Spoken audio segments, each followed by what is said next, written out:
Practical ને સંબંધ છે અને પ્રકૃતિ એ એની શક્તિ છે, એ પરબ્રહ્મની શક્તિ છે અને એના થકી જ જેમ આપણે કહ્યું એમ આ બધું જ થાય છે.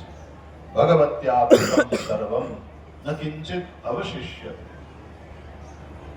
માં ચામુંડા પ્રત્યેની શ્રદ્ધા એ પણ ચંડીપાઠમાં લખ્યું છે, યા દેવી સર્વભૂતેષુ શ્રદ્ધા રૂપેણ સંસ્થિતા નમસ્તસ્યૈ નમસ્તસ્યૈ નમસ્તસ્યૈ નમો નમઃ.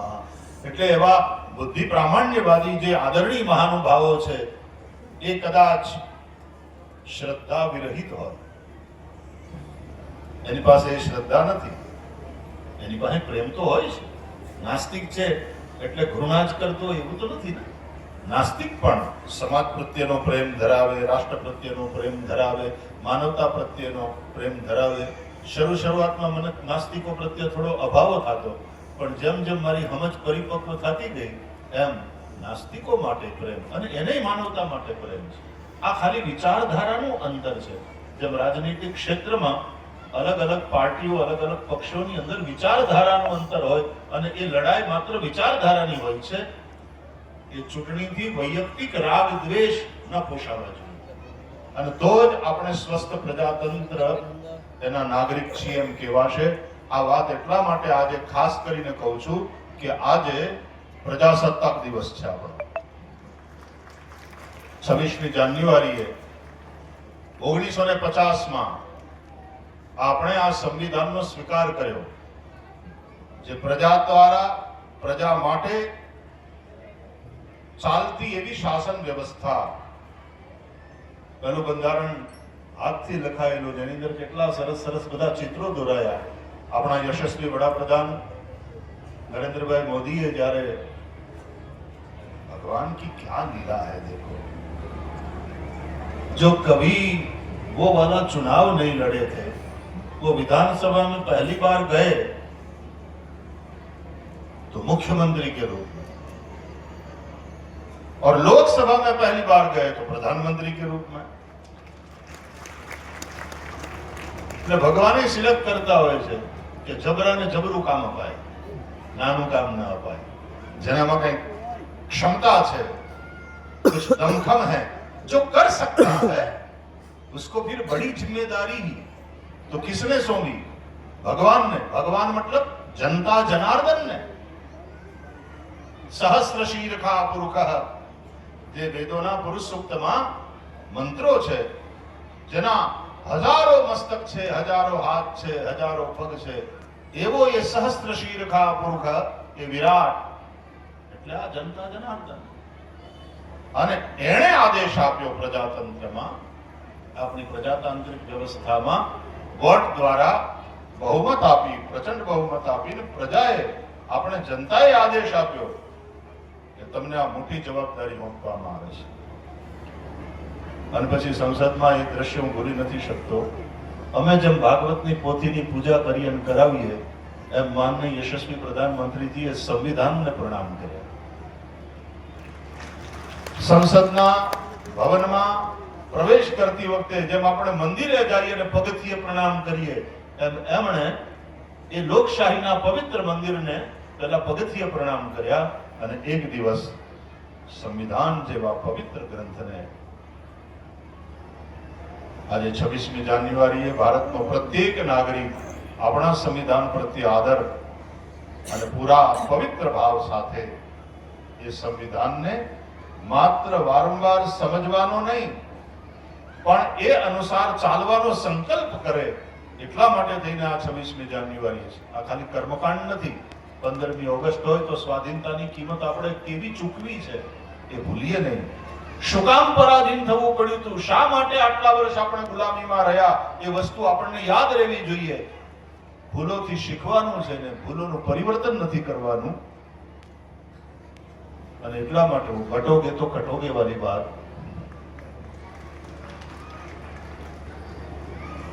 આપણી ખોટી આદતને અંગ્રેજોએ તે સમજી ગયા હતા એટલે ડિવાઇડ એન્ડ રૂલ ની નીતિ અપનાવી અને 200 વર્ષ હટ્યા નહીં આ દેશમાંથી. એ તો પછી આપણા વીર શહીદોએ અને સમજદાર પુરુષોએ એને કહ્યું ક્વિટ ઇન્ડિયા, જાઓ, ઘર ભેગા થાવ, આ અમારા બાપનું છે, આ અમારું છે. અહીંયા આવીને તમે અમને લૂંટ્યા કર્યા, પણ હવે એ નહીં હાલે. અને આપણે એને ભગાવ્યા. દેશ સ્વતંત્ર થયો 15મી ઓગસ્ટે, એ યાદ કરવાનો છે. અને 26મી જાન્યુઆરીએ પ્રજાતાંત્રિક આપણને એક નાગરિક તરીકે મળેલા અધિકારો અને રાષ્ટ્ર પ્રત્યે અને સમાજ પ્રત્યેના આપણા કર્તવ્યો, આ બંનેનું સ્મરણ કરવા માટે આ પ્રજાસત્તાક દિવસ છે. ત્યારે શ્રદ્ધામયોયમ પુરુષઃ યો યશ્રદ્ધસ્સ એવ સઃ. શ્રદ્ધા નથી. આપણે લોકો તો શ્રદ્ધા વાળા છીએ, એટલે તો અહીં ભેગા થયા છે. એટલે તો માં જગદંબાની આરાધના કરવાનો સંકલ્પ કરી અને યજ્ઞમાં આહુતિ આપીએ છીએ. યા દેવી સર્વભૂતેષુ શ્રદ્ધા રૂપેણ સંસ્થિતા. યાદ રાખીએ કે આ શ્રદ્ધા એ બહુ મોટી શક્તિ છે. હરિદ્વારમાં, ઋષિકેશમાં ગંગાજીનું પાણી આમ નિર્મળ, શીતળ. આજ મને લ્યો ને તો મધુર લાગે. આપણને એમ થાય પીતા રહીએ. અને ઔષધમ જાહ્નવી તોયમ. ગંગાના જળને ઔષધ કહ્યું છે. વેદાંતની દ્રષ્ટિએ તો, જ્ઞાનની દ્રષ્ટિએ ગંગા છે એ બ્રહ્મદ્રવ છે. that supreme reality in liquid form. એ ગંગા છે. તો એ ગંગાજીમાં સ્નાન કરવા જઈએ ને ઘાટ ઉપર. કેટલા જણા ગયા છો તમે ઋષિકેશ, હરિદ્વાર? ગંગા સ્નાન કેટલાએ કર્યું? વાહ. જે નથી કરી શક્યા એને માં ચામુંડા પાસે આશીર્વાદ માંગો કે તમને લઈ જાય, જાત્રા કરાવે. કારણ કે ગંગા એ પણ ભગવાન મહાદેવથી સંબંધિત છે. એની જટામાંથી નીકળી ને, જટાશંકર. તો ગંગાજીનું જળ ત્યાં શીતળ છે, સ્વચ્છ, નિર્મલ છે, મધુર છે. પણ એક મોટો બીજો વધારાનો ગુણ છે, અને તે કે પ્રવાહ પ્રચંડ છે. પહાડ ઉપરથી આવી છે ને, આમ દોડતી દોડતી, કૂદતી કૂદતી, જે પિયરમાં દીકરી મોટી થતી હોય, હોળ વર્ષની દીકરી, કાલ સવારે બાપ આમ ચિંતા કરતો હોય કે આના હાથ પીળા કરવાના છે, આહરે વળાવવાની છે. અને એ દીકરી ગ્રેજ્યુએશન કરીને, કેટલી કળાઓ શીખીને, પણ બાપના ઘરે જેમ કૂદતી હોય, રમતી હોય, એમ ગંગા हिमालयના પહાડો ઉપરથી જ્યારે मैदानी इलाकों में आती है तो अभी वेग है वहां पर. એટલે એ ઘાટ ઉપર તમારે નાવવું હોય ગંગાજીમાં, પછી તમે હરિદ્વારમાં હોય કે તમે ઋષિકેશમાં હોય, ધ્યાન રાખવું પડે વાલા. કારણ કે વેગ એવો છે કે તમે નાવા ગયા અને માં એમ કે હાલ ક્યારે અને ઉપાડી જાય તો મુશ્કેલી. એટલે પછી ત્યાં ઘાટ ઉપર સાંકળ અથવા તો દોરડા બાંધી રાખે, એની વ્યવસ્થા કરે કે ભાઈ આ સાંકળ પકડીને કે આ દોરડું પકડીને પછી તમે ગંગામાં ડૂબકી મારો. હવે ગંગામાં ડૂબકી મારવી છે કારણ કે પુણ્ય કમાવવું છે, કારણ કે પાપ ધોવા છે, અને નાવું છે પણ તણાઈ નથી જવું, એનું ધ્યાને રાખવાનું છે. એમાં સંસાર છે ને, એને ગંગા જેવો માનો. બહુ ગાળી દેવાની જરૂર નથી. સંસાર એ બહુ સારો છે, મજા છે ને. સંસાર મધુર છે કે નહીં? આ પરણે જ્યારે વર ને વધુ અને આપણે લગ્નમાં હાજરી આપીએ ત્યારે તમારું જીવન મધુર બને, મધુર દાંપત્ય હો, મધુર રચની. અને વેદો કહે છે મધુમ વાતારતા યતે મધુક્ષરંતિ સંધવઃ માધ્વર્ન સંતો ખદીહી મધુનક્ત મુતો કસો મધુમત પાર્થિવ ગોરજઃ. મધુમય છે. સંસારને હું કામ ગાળી દેવાની? ગાળી દેવી હોય તો આપણે આપણા આપ લખણને ગાળી દેવી જોઈએ.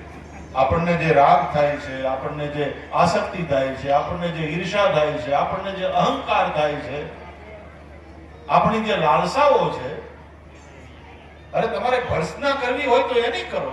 સંસારને હું કામ ગાળી દેવાનું? ગંગાને ગાળી દેવાય કે ગંગાને પગે લગાય? એમ ખરેખર જીવનની ગંગા એ પ્રભુ દ્વારા મળેલું જીવન છે, એનો આદર કરો. સંસાર બહુ સારો છે. સરતી ઇતિ સંસારમાં તે સરતી ઇતિ, અને નદીમાં તે સરતી, સરિતા શબ્દ બને છે. સરિતા કારણ કે વહેતી હોય છે, એ સરકતી રહે છે. એમ સંસાર પણ સરકતો રહે. 25 વર્ષ પહેલા અહીંયા આવું હતું. 25 વર્ષ પહેલા તમે અત્યારે જેવા દેખાવ છો એવા હતા? 25 વર્ષ પહેલા નું ભારત કેવું હતું અને અત્યારનું ભારત કેવું છે? સરે છે એ સંસાર, વહે છે ગંગા, અને હાવ સાચી વાત તો એ છે, અને વહે એમાં જ નદીની શોભા છે. એટલા માટે નદીમાં હોય છે વારી. વારી એટલે વહેતું પાણી. જલ જીવ બિનું દેહ, નદી બિનું પારી, તૈસે નાથ પુરુષ બિનું નારી. तुलसीदास जी કહે છે વહેતા જળને વારી કહેવાય. ठहरे हुए पानी को अंबू कहते हैं. बरसते हुए पानी वो जल है. પાણી માટે સાહેબ આપણે ત્યાં 100 કરતા વધારે શબ્દો છે. અને વોટરમાં બધું આવી જાય એમ નહીં. આપણી ભાષા એટલી બધી સમૃદ્ધ છે કે પાણી માટે, અને દરેક શબ્દોના પાછા અલગ અલગ ભાવ છે. પાણીથી રિલેટેડ તો છે જ, लेकिन स्टेग्नेंट वाटर है तो उसको अंबू कहेंगे. અને કમળ એમાં જ ખીલી શકે એટલા માટે અંબુજ. કમળ વહેતા પાણીમાં કમળ ના ખીલે. એટલે ગંગામાં કમળ ના હોય પણ જમનાજીમાં કમળ ખીલે, કારણ કે સ્થિર જેવું છે. જમનાજીના કિનારે તમે જાઓ તો વહેતા છે જમનાજી એ ખબર ન પડે, પણ ગંગા તો તમને કિનારે ઉઠે રાતના તે તમને સંભળાય, ખળખળ ખળખળ એનો અવાજ આવતો હોય, અવિરત વહે છે. એમાં સંસાર છે એ અવિરત વહેતો છે અને સરસ છે વાલા. જીવન જીવવા જેવું છે, મધુર છે, શીતલ છે. પછી તમે ગરમ કરો ટોપિયામાં નાખીને પછી ચૂલે ચડાવો તો ગરમ થાય. बाकी तो गंगा जी एकदम शीतल है. गंगा शीतल है, बह रही है इसलिए निर्मल है. और गंगा पियो तो मधुर.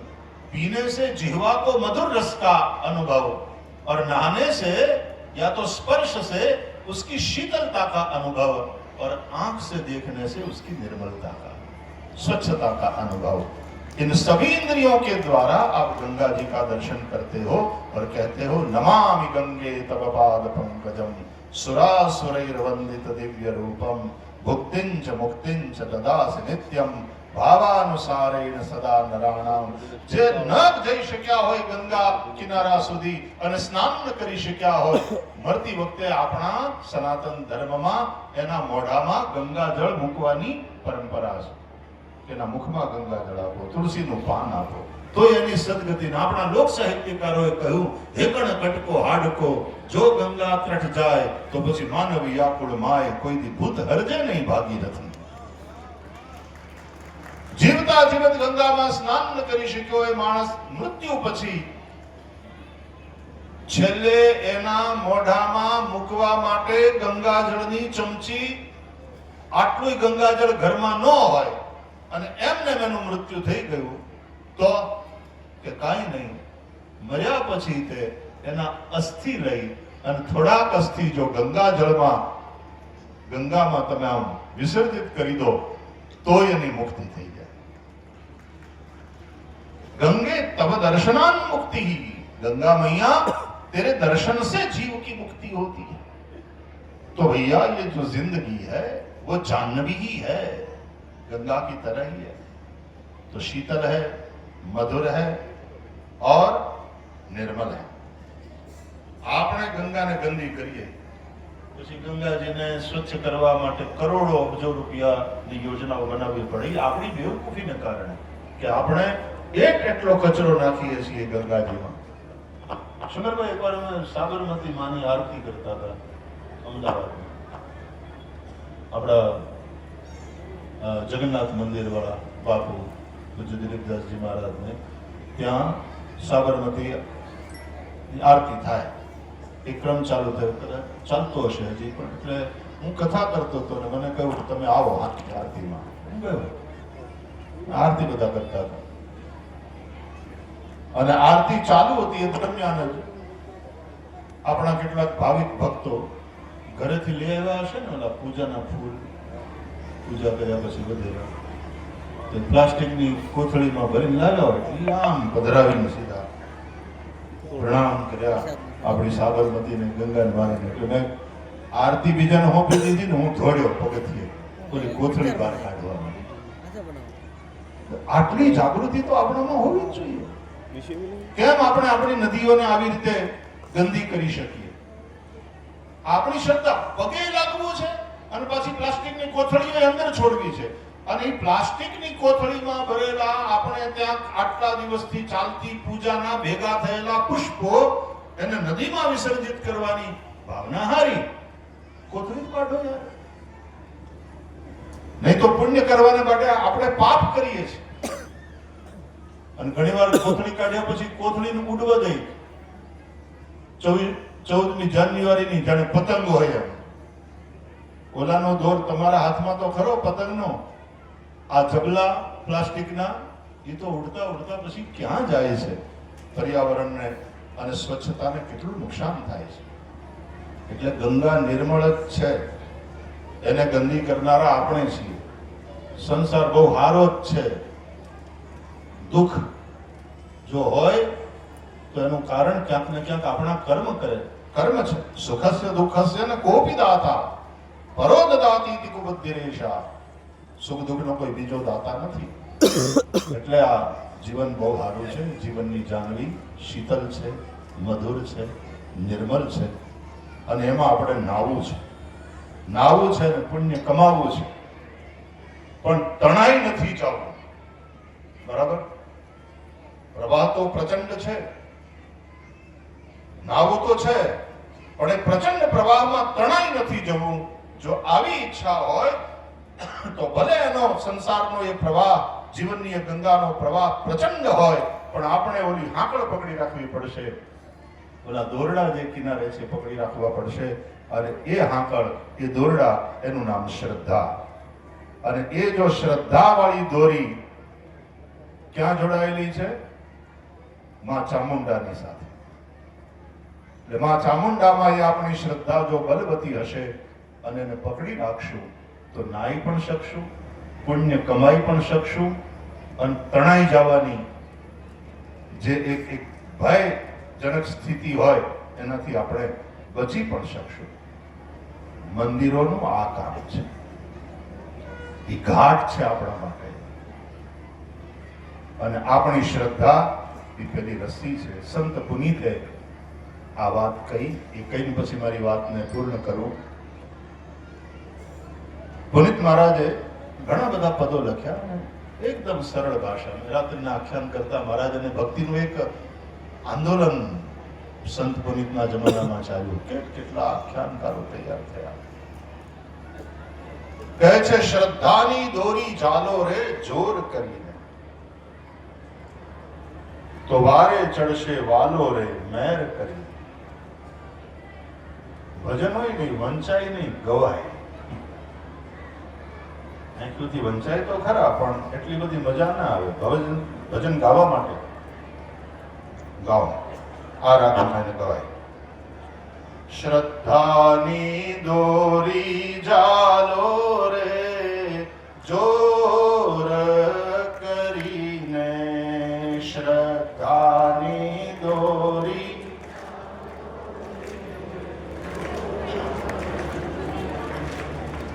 તો વારે ચડશે વાલો રે મેર કરીને, તો વારે ચડશે.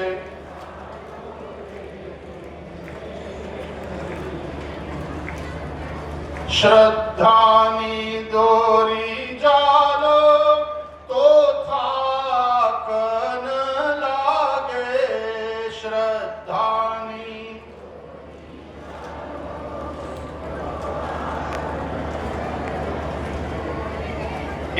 ચાલે આગે આગે રે જોર કરીને એ ચાલે